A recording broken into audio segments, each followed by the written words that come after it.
नमस्ते एभ्रिवान हामी फेरि अब तेस्रो पार्टको लागि आइसकेछौँ। यो मेरो थर्ड पार्ट हो र जावास्क्रिप्ट थर्ड पार्टमा हामी चाहिँ अपरेटरको कुरा गर्छौँ।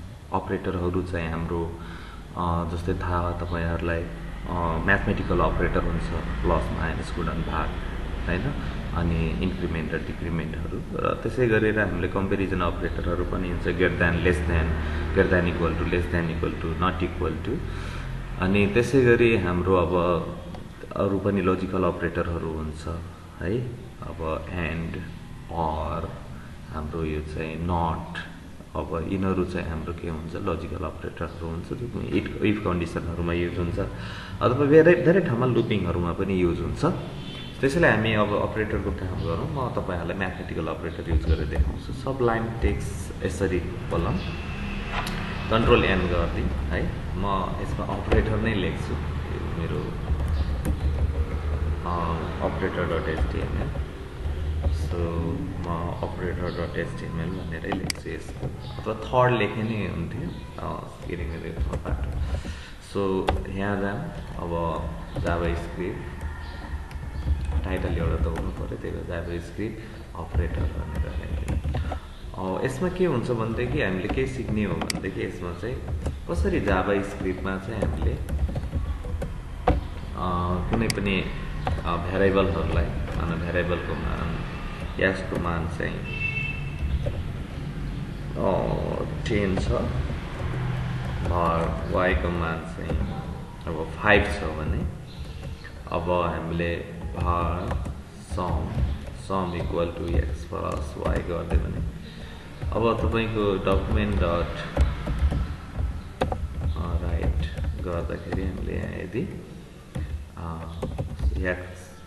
सम राख्दै भने हामीले यसलाई के गर्न सक्छौँ भने हामी कहाँ रिजल्ट के आउँछ भन्ने तपाईँ बुझिसक्नु भयो।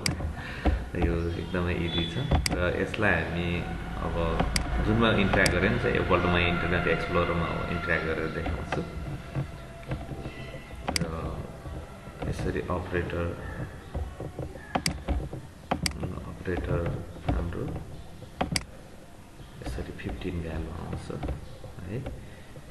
सो अनि हामी यसमा अरू कुराहरू पनि थप्न सक्छौँ, द नम्बर इज अथवा ब्रेक गर्ने हैन, धेरै कुराहरू राख्न सक्छौँ। जस्तै समेसन अथवा एडिसन लेखे नै हुन्थ्यो, यसरी आउँछ। अनि हामी ब्रेक राख्न छ भने पनि हामीले के गर्न सक्छौँ भनेदेखि यहाँ प्लस गरेर इन्भर्टेड कमाभित्र बिआर ट्याग पनि राख्न सक्छौँ यसरी ब्रेक, किनकि यदि हामीले यहाँ अब अरू पनि राख्न सक्छौँ। अनि यदि हाम्रो